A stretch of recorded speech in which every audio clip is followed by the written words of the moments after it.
Good morning, Adam. How the hell are you? Or afternoon here for me, but I'm good, man. I had a heck of a weekend. I actually got to perform stand-up comedy Hey! for the first time since November 18th. Wow, that's The awesome. beauty of the East Coast, my man. You're in the That bubble. Nova Scotia, in that bubble, Wow. yeah. So how Man, was it it? was uh it was incredible, dude. I had forgotten how much I loved it. I had forgotten All your how punchlines. I had forgotten all my punchlines, buddy. I butchered my set. And normally I would be so upset about it, Yeah, and I didn't even care. I was just like, I was forgetting the end of jokes and stuff. And I was just like, I haven't performed in 3 months, but thank you so much for letting me be here, you know? that's amazing. But it was cool too because it was in Dartmouth.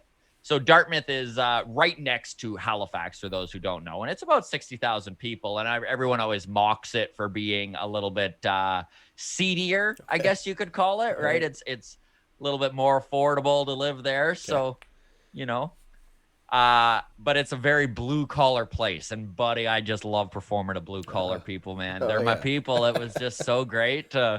All this plaid and that's awesome. yeah, man, I missed it. It's been a while. Like, we. I think the last time I performed there, what was really cool too is that there was probably 80 to 100 people there. Massive, massive room, right? Yeah. Like it was properly socially distanced and hmm stuff. And there's no cases, are very few in Nova Scotia, so they're a little bit more opened up than anywhere else is right now. One of the successes in Canada for sure. Right. And I don't think that I performed to that many people. Like we were doing backyard hmm stuff and 20 people, whatever. 15 Yeah, people. nickel and diamond our way through the summer, Right. and yeah, exactly. But to actually perform to a real crowd, man, it was pretty great. That's awesome. I'm so jealous right Yeah. now. I kind of hate you. How about you, buddy? How was your weekend? Well, not as good as that. I got no comedy action in. Yeah, no, of course. Um, I'm going to be back in Alberta in 1 week, and then it's going to be back to no you know performing and what? no It's at least it's not cold here anymore. It's like +5, so makes a difference. everything's Yeah. melting and slushy. It's disgusting. I hate it. When it was -40, I was like, man, I can't wait till it warms up. And now that it's warmed up, I'm like, my boots are soaking wet. I miss the ice. But Yeah. that's life in Alberta, right? Yeah. Yeah. Well, I got out of isolation Wednesday last week. Okay.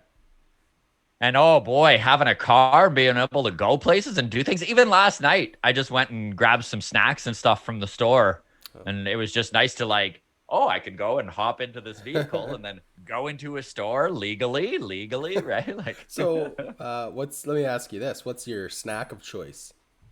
that is a good question. I was in a mood for chips. Okay. So normally I like a wide arrangement of snacks. However, when I'm with my wife, I have this trick where she's allergic to dairy, right? So to to ensure that I get the majority of the snacks that I want, I try to get like chips with like jalapeno and cheddar, right? That's actually Something with a little dairy in there. That's actually hilarious. I do the same thing with my wife. I'm like, my favorite chip might be, ketchup chips if I'm by myself. But I know Right. she also loves ketchup chips. So if it's a Okay. movie night, then I'm getting salt and vinegar, right? And she's like, "Oh, I can't. That's gonna hurt my teeth," and blah blah blah, right? So definitely the same You're way. like, oh, that's too bad. I just love them so Yeah, much. it's my favorite. As far as she knows, that's my favorite chip. So better be quiet because she's sleeping in the next room. Perfect. Well, it's a good thing our wives don't listen to our podcast, or we'd be busted. Yeah. Exactly. Yeah. All right. Speaking of the podcast, welcome everybody to the Walk Off. Thanks so much for joining us. I'm Scott Belford, joined with Adam Mack, as Hello. always. We have Will Robertson as our guest at the end of the show here. That's coming up in probably 20 to 30 minutes. And just a really good kid. He is a lower level prospect with the Toronto Blue Jays. And when I say lower level, I don't mean that he's not highly ranked. I just mean he's 21 and he just started professional ball in 2019. I think he was ranked by TSN number 21 on out of their top think 30 so. prospects. So he's coming up the ranks there. Super interesting dude to talk to though. Very Like, positive. very positive. It was very refreshing, I guess, Yeah. to say. Yeah. We also talked to CJ Van Eyck. Now, that won't air on our audio side of the podcast until next week. However, his full interview is up on YouTube. All of the interviews we do are up on YouTube, so you can go there, check it out. That's the Walk Off Podcast. You type it in, it comes right up. Our algorithm is just flying high right now. Just grinding along. It's great. Grinding along. If you haven't subscribed, by the way, to our channel, it would be greatly appreciated if you do. Yes. So, all right. Spring training extravaganza. We are in the thick of it now, buddy. Sure. We're a few days away from an actual spring training game. Next Sunday, February 28th, is going to be the first spring training game. Very exciting stuff to actually see some organized baseball happen. We also are looking like we're going to talk to a couple more Jays prospects this week. So Adam Kloffenstein and Nick Algier should be on the show. We're supposed to talk to Adam today, but I haven't heard back from him. So we'll see. But either way, keep your eye out for those on the YouTube channel. Exactly. Okay, so we did find out some stuff over the last week about where the Blue Jays are going to be playing. So let's talk home stadium because they're not going to be in Toronto, as we know, not with the border the way it is currently. Yes. So they have announced that they're going to start in Dunedin.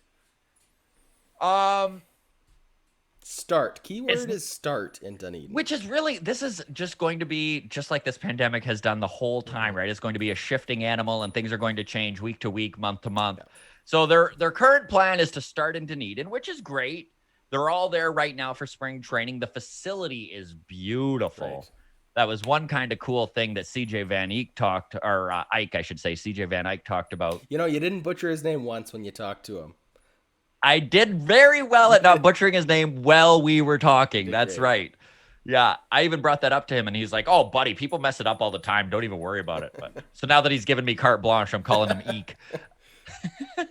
But we were talking about, he was so fun to talk to because he was just awestruck about being at big league spring training and just the facility in general. He got a little flustered as he's talking about it. And he's like, sorry, what was the question? I'm like, what's like some of the most impressive stuff about the facility? And he was like, buddy, it was just like the whole thing. Yeah, it was great. But it is. I was there last year, and it is a very impressive facility. There's about a half a dozen diamonds, right? So they've got the main complex and then about a half a dozen practice diamonds. They've got facilities that are all open air. It is Florida, right? So it's really hot and muggy, or it's raining. Those are kind of the two options. So they've got a nice wide open air training facility with a roof. So it's shady when it's sunny and it's protected from the rain. So it's a great place for training. It's a great place to get into shape. As for playing actual major league games there, the stadium is a hitter's park of hitters parks, you know, but the Jays are loaded right now with power bats. So that doesn't look bad. Yeah. Now, this is where they're talking. This is where it gets really sticky and interesting with where they're going to be playing this year, because then they're talking like when it gets too hot in Florida. So, late May, early June. They're talking like they're going to bump the bison out of Buffalo. So, and they don't know where the bisons will go. So it's just like a chain reaction of chaos here, but they look like they're going to move to Buffalo at the end of May, early June. And then their fingers crossed once Major League Baseball players can all be vaccinated, that they can work out a deal with the Canadian government and the Ontario government and get them back to Toronto. Their goal is Canada Day. Who knows? What a nightmare. Right? What a nightmare. And the Raptors have been dealing with this all year long with the NBA season. Their home is Tampa. So it's just tough right now to be a professional Canadian sports team. While we're talking, unless you're the NHL in that bubble, right? This just popped into my head, and I just want to get this out here and on record before I forget about it. Last year, no fans in the stadium, cardboard cutouts. Did I ever kick myself, and I know you did too, for not signing up and getting a cardboard cutout? Because at the end of the year, they send it to you, and you just get to have it. What a weird, cool collectible from a awful time in our human history. But a unique thing that would be an awesome keepsake to have in the man cave or whatever. So I just want to say, we need to get on this year. You know, last year, by the time we realized it was even a thing, they had all sold out. So I just want to remind you and remind myself and anybody No, listening that's and interested. everyone listening, you're right, man. It's And very it's one of those affordable. things. Like It's one of those things too, buddy, that like forget about just 5 years from now how cool it would be, which it will be incredibly cool 5 years from now. it'll be cool when I get But it. Never mind it'll be 5 cool years the from second now. you get it. Think about how cool this would be though, like 50 years Yeah, from now, exactly. right? Like where your kid's like, "Oh, this is when my dad had a pandemic thing." Like, Yeah. No, yeah, no, it'd for be sure. amazing. So I don't know. I Cardboard definitely cutout. I got to get one. I'm gonna get one for myself, my wife, and my daughter, and we're gonna try and see if we can catch us on the broadcast. And now here's my strategy. This is what I have thought out. I'm gonna go buy a pink Blue Jays hat for my daughter, and we're all gonna wear it in our photos so that we have a pink Blue Jays hat. It'll make us easier to find on the camera when we're watching the broadcast of the Smart. game, right? That's the trick. You got to distinguish yourself. Bunch of blue shirts and blue hats. Oh, pink hat. Nope, that one's not me. But okay, we'll keep looking. Right? Yeah, I like it. All right, thank I you. like it. Yeah, I'm going to wear a Batman cape. Oh, But yeah, that works. That works too. The full cowl and everything, right? Yeah, Okay, that's right. that's a way better Yeah, that's right. strategy. All right, let's get back. So on I topic. don't know. Did you happen to catch any of the press conference that Ross Atkins had? It was probably 3-4 days No, ago. I- They had Pete Walker and stuff on and stuff. No. It was really, I mean, it was typical press conference Right. talk, right? Like it was nothing overly special about it. But man, oh Ross Atkins, he is pandemic Atkins looks rough, man. That's amazing. I saw a picture of him from 5 years ago next to this one, and it looks like he's 25 years older. Oh my Like he just It's like how and he presidents looks age in 4 years. for the exactly, presidency. yeah. So he is actually, if you go to our Twitter, Walk Off Podcast at Walk Off Podcast on Twitter, I've kind of got it up there on a tweet there if you wanted to check it out if you haven't seen old disheveled pandemic Atkins. All right, that's a good time to mention our social medias. I'll throw it up on the Instagram too. Yeah, sure. So Yeah. if you want to follow us on Twitter or Instagram, at the Walk Off Podcast on Instagram. And what's the Twitter handle? At Walk Off Podcast on Twitter because too many characters to put the in there. There you go. So Scott manages the Twitter account and I manage the Instagram account. So we're kind of competing to see who can have more followers. So And you're winning, I think. But that's okay right now. So go That's support your favorite person. Yeah. Speaking of that press conference, there was a really interesting portion of it. They were talking to Pete Walker, the pitching coach, and he mentioned a few things that kind of caught my ear. Number one, obviously, Jays fans have been freaking about our starting pitching all off season long, and that hasn't really stopped. Being they haven't added much other than Robbie Ray. Taijuan Walker signed with the Mets, so he's off the free agency. Jake Odorizzi is really the only pitcher of impact still available out there. But what Pete Walker was mentioning was that Alek Manoah, who is, other than Nate Pearson's, the Toronto Blue Jays' top pitching prospect, 6'6", 250-pound power pitcher, right? Yeah. This is a guy who's got a pitcher's body. For all of you who want to talk, creepy baseball talk, pitcher body, baby. No, but Pete Walker mentioned he's throwing the best he's seen him throw ever, and he looks really good. He looks really confident. They're starting to do some live batting practice with him, and he's fooling the hitters. Another guy that Pete Walker brought up, our boy Joey Murray, right? Yeah. We had him on the show in December. His full interview's up on our YouTube as well, but. Very exciting to hear him talk about Murray and Manoah like they could truly impact this major league rotation as early as, the way he was talking is if there's a lack of performance by somebody in the rotation or an injury, that those are the two guys that are next on the list. So exciting. Very exciting, man. Very exciting. We're going to backdoor our way into talking to an actual Toronto Blue Jay here. I can't wait. Go, Joey, go. Yeah. And then he also brought up Elvis Luciano. Do you remember him? Vaguely. I remember the name. I don't remember the face. So in 2019, they grabbed him off the Rule 5 draft, which is when, if a player hasn't been brought up to the major leagues yet, the way the Rule 5 works is that there's a certain service time allotted. And if he hasn't been called up, then every team has an opportunity to grab him. but then he has to stick with the major league team all year long for him to be in Claimed. the system. Yeah, if you're going to claim him, you're obliged to keep him on the big league club. So Elvis Luciano is a really interesting case for this because when the Jays claimed him, they claimed him from the Kansas City Royals as an 18-year-old. Now, the Royals, he was an international free agent signing, so they had him for 2 years, and that's why that they didn't protect him, right? Because they just figured he was too young. So the Jays brought him up, left him in the bullpen all year. He did wind up getting injured, so that also helped keep him, is that he was on the 60-day injury list. He had a 5 or 6 ERA. He wasn't one of the top guys, but obviously, like, he'd never really played pro ball. Right. Like, he played 1 year of pro ball. He was a kid, an 18-year-old kid. So they kind of massaged their way through. I mean, 2019, that team was terrible anyways, right? Like, so they were just like, let's see if we can keep this pitcher prospect. Anyways, Pete Walker was saying that, like, he's made massive strides. He looks great as a starter. He's added an extra pitch to his repertoire with a slider. So, I mean, there are some internal options here that are kind of exciting. Sorry, my dog has gotten up into a weird place and is. I didn't know this was possible. I got to deal with this. Okay, your dog is trapped. I can't wait to hear him. Hey, not for you. How did you even get up there? You knucklehead. Okay, we're good. Yeah. I'm back. Where was he? Well, we're kennel training him, so he had gotten on top of his kennel and was like very close to getting on top of the kitchen counter. And realized he's not a cat. He's not a cat. Yeah. He looks so sad now. Okay, anyways. All right.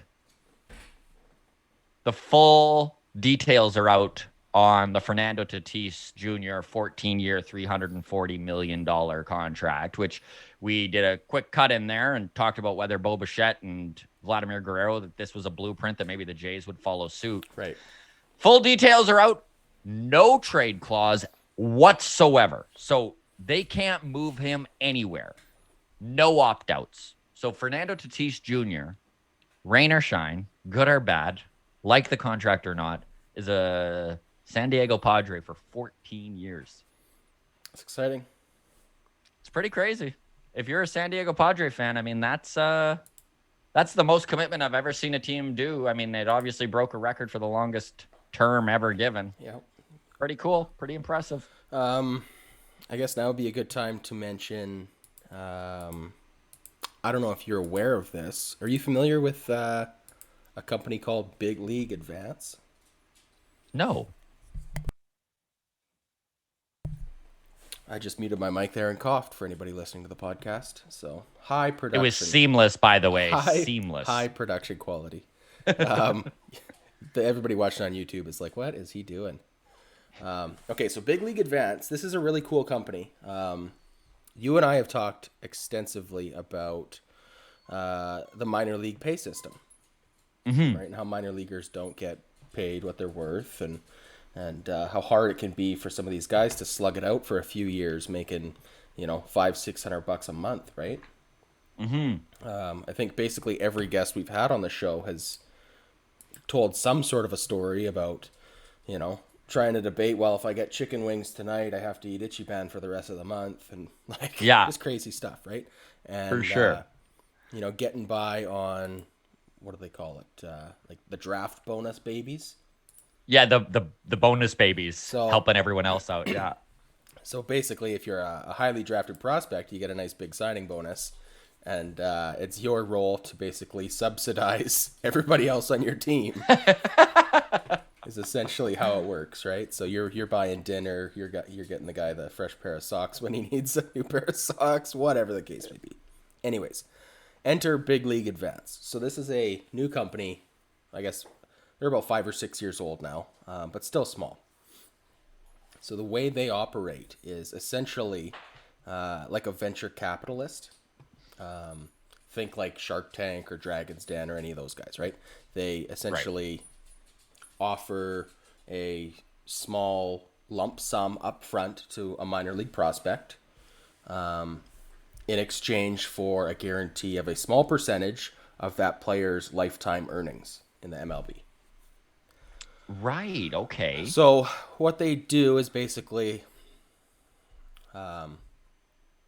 they have a proprietary algorithm, according to them, which helps them identify, you know, prospects that they think have a good chance of breaking out and making it big, right? Obviously, So this is almost like a student loan system yeah, for baseball players. yes, but it's not a loan. So it's Okay. guaranteed money that they don't have to pay back. Okay. So basically, and I'm sorry if I'm butchering their whole business model, but basically what it is they approach these prospects while they're in single A, in double A that they have assessed, you know, in like a Moneyball type analysis, Right. right? Where they think Right. we think this guy is going to do something big Has a or shot. has a Yeah. shot at making a few $1,000,000, right? So they'll offer him, you know, while he's making $500-600 a month trying to get by, you know, they'll come in and say, look, we can offer you. And again, this isn't offered to every minor league prospect. Okay, this is they determine who Right. they think is worth spending They the money on. mitigate their risk, of Exactly, course. Yeah. right? Because ultimately it is a business, and they do have investors that they are responsible to turning a profit, right? Of course. But once they've identified a prospect that they think is worth investing in, they'll go in and they'll say, look, we want to extend this offer. And they have a formula worked out for each individual player, right? So what one guy's offer is might not be the same as another guy's, right? They'll offer more money if they think this guy can reach higher heights and so on. So they offer the money, let's just say to make the numbers easier, $100,000 for 1% of your career earnings, right?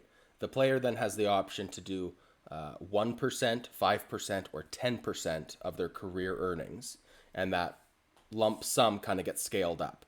So if it's Right. 100,000 for 1%, then it's 500,000 for 5%, or a million Right. right now today as a minor leaguer, a 19-year-old minor leaguer, for 10% of your career earnings as a baseball player.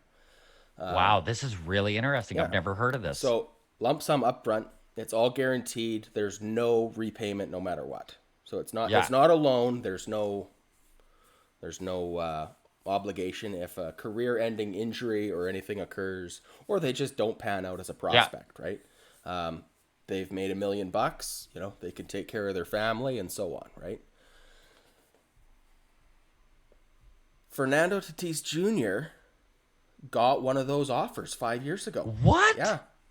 So big league That advance, doesn't. What his dad made like $14 million in the big leagues. big league advance got a hold of him when he was, you know, 19 years old. I think it was the Yeah. 2017-2018 off season. So he was just getting ready to go into his first season in Double A. Yeah. Now, big league advance doesn't say who their players are that they've signed, privacy reasons, whatever, right? Right. As far as I could tell, this is only the second player who's been confirmed to be, I guess, signed with Big League Advance. The first one that was publicly announced was a guy who actually sued them and wanted to get out of his contract. Coincidentally, also a Padres player, Francisco Maya. I don't know if I'm saying that right. Okay. He's 25 years old. Just still a prospect at this point in his career. He did end up dropping his lawsuit, though. And here's the quote I have. So, today I dropped my lawsuit against Big League Advance. I am happy with my agreement with Big League Advance and appreciative of the information and support they provided to me. To be clear, I do not believe Big League Advance has ever deceived me. All of my interactions with Big League Advance, and specifically Michael Schweimer, have been very professional and respectful. I believe that Big League Advance offers a great option for all minor league players, and one that for me helped me focus on baseball and fulfill my dream of reaching the major leagues. I want to make clear that I fully intend to honor my original agreement with Big League Advance.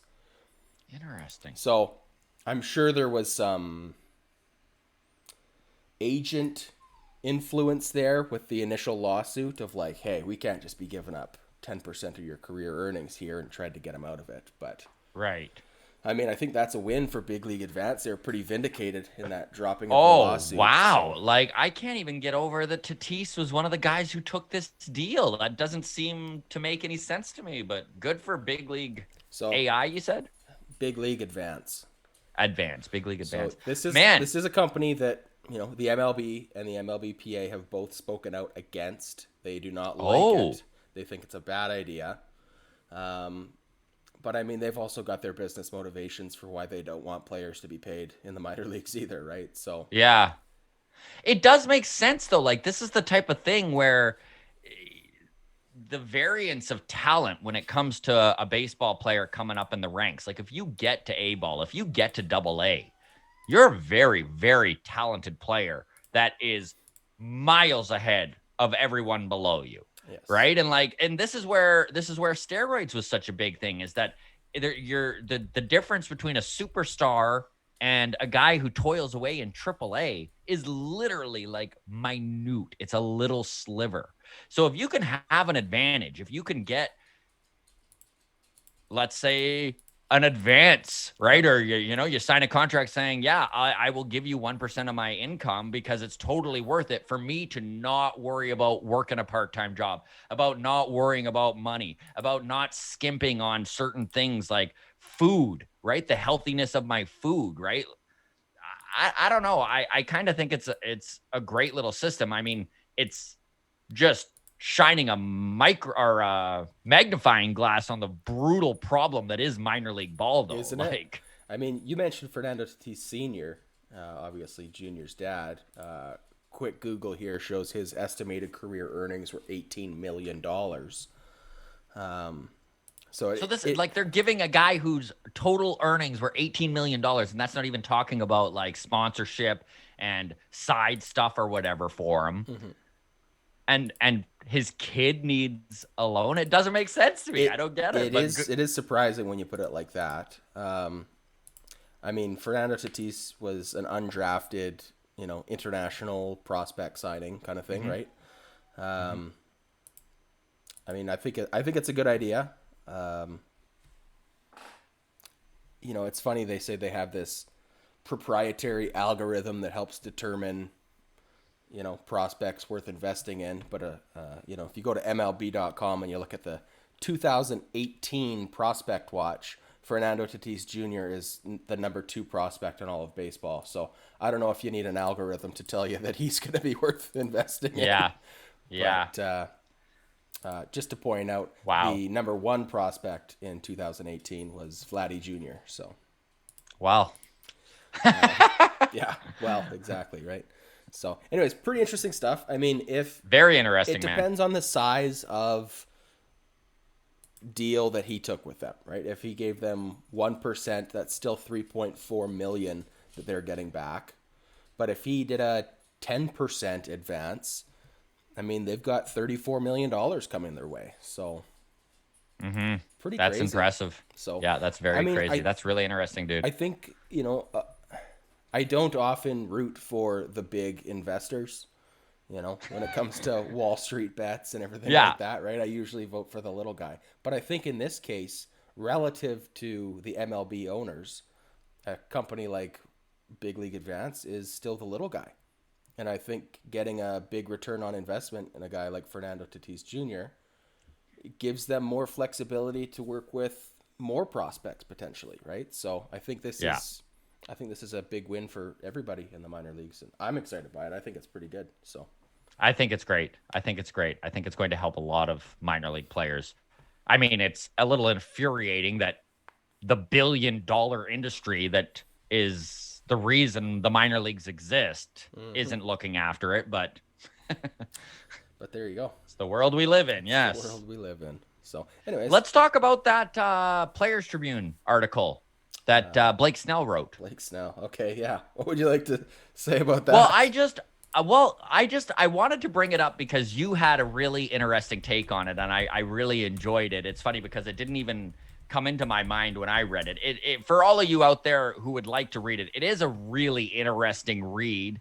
Blake Snell was published in the Players Tribune, so you can take a quick Google, and that'll be the first thing that comes up. And he really kind of delves into being traded, into the emotions he was going through, into talking to his dad after being pulled and losing the World Series in Game 6. Let's just remind people of who Blake Snell is for anybody that doesn't necessarily know.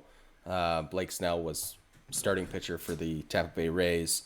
I guess they're ace, Game right? 6 of the World Series. They're ace. 2018 AL Cy Young Award winner. So now with the Padres. Game 6 of the World Series, that's the game that the Dodgers ended up clinching the World Series, right? Mm-hmm. So Blake Snell was wheeling and dealing through 5 innings, essentially. And he was pitching the game of his life. He really was. And then he got pulled in the 6th inning after giving up, I think, 2 hits. And facing the top of the order coming up, he got pulled. And, controversy, I guess, followed because the Rays went on to lose the game and the World Series. Mm-hmm. So a few things stood out in this to me. Okay. Number one, it stood out to me that he didn't actually request a trade. This was something that the Rays did on their own. Right.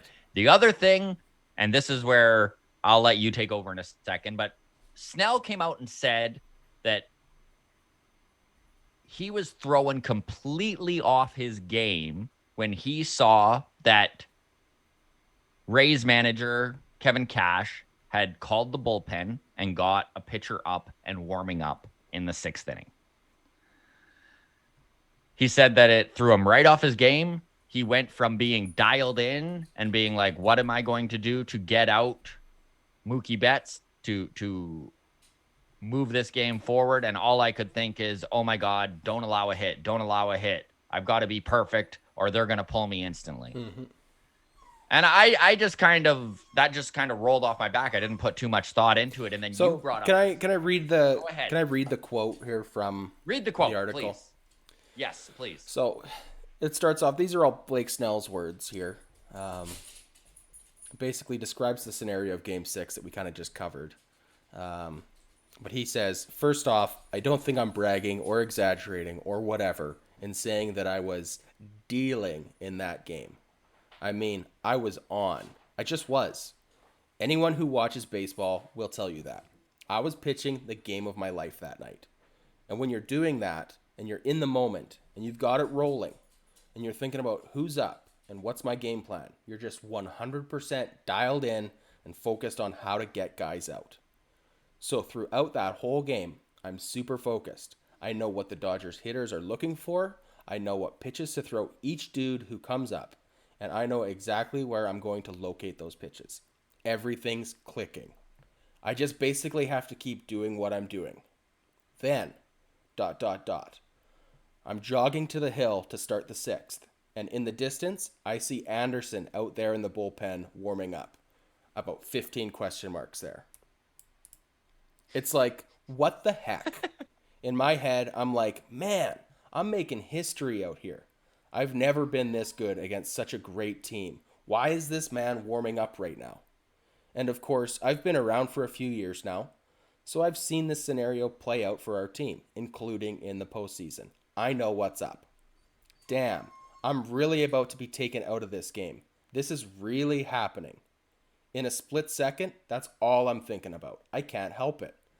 I'm no longer thinking about how am I going to start off AJ Pollock that inning, or what I know Mookie will be looking for when he comes up. None of that.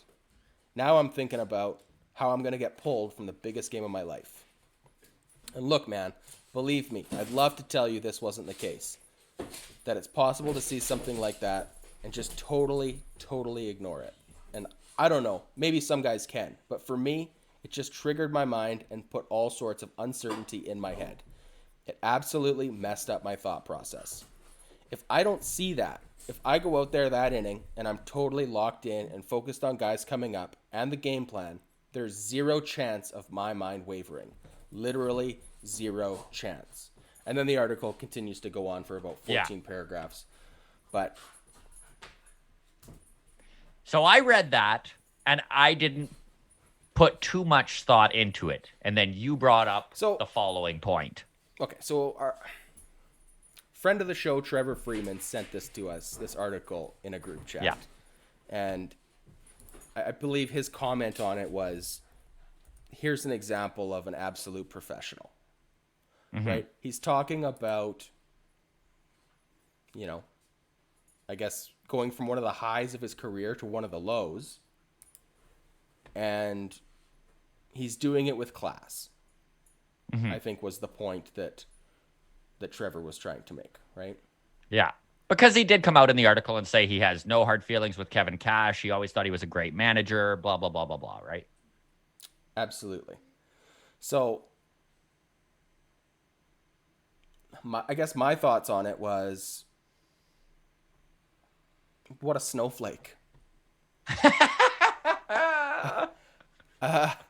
Sorry if that's harsh, but it just reminds me of like all this criticism that our generation gets for being soft and how we've got to be handled delicately, and everybody gets a participation ribbon, and you got to tell everybody that they're beautiful and everybody's smart and all this stuff. And it's just like, it made me cringe so hard reading that, because just the thought of like a professional at the peak of his game, Pinnacle of his career, could, like, I grew up watching Disney movies. When these guys are pitching, they can't even hear the crowd. Yeah. That's what Disney taught me. But he sees a guy warming up and he collapses internally. I've lost all. Seeing a guy in the bullpen. One of the most frequent things to happen in baseball today is watching a pitcher get up in the bullpen and start warming up. And this threw off what is supposedly the most focused time in your entire career. You're right, man. It does. It's so funny because that didn't jump off the page to me like that. But as soon as you brought it up, I was like, yeah, what the hell? He's being thrown off by a guy going up in the bullpen in the sixth. Last half of the game, like, of course. Like, what else is supposed to happen? I was, let's just say, yes, classy thing, the way he handled talking about Kevin Cash and the trade and everything like that. Yes, 100%. But man, it made me cringe, and that's not what I want to hear from my players. No, for sure, 100%. And that is a great point. You want to hear, even if it's lip service. Yeah, I want to even hear if it's not true. They've got ice in their veins, that they are dialed in. Nothing can shake them. Yeah. Not, I saw someone in the pen. It's absurd. I don't know. It's absurd. It is a little absurd. I really like that take, and I like that you kind of spotted that, because I didn't. But that's great, man. Let's wrap it up, shall we? Okay. Did you have anything to add here? Nope, that's it. All right. Everybody, thank you so much for listening. Again, at Walk Off Podcast on Twitter, the Walk Off Podcast on Instagram. You can find us on YouTube. All of our full interviews are there in completion. You can subscribe there. That's the Walk Off Podcast on YouTube. And now we'll throw to our guest here. Will Robertson. Probably going to start with the Vancouver Canadians, but things are so up in the air right now with where minor league ball is going to land and the border and all that stuff. It's unsure, but Will Robertson, one of the top outfield prospects for the Toronto Blue Jays. We sat down with him a few days ago. Here's the interview. Again, thanks so much for listening. Take care, everybody. Take care.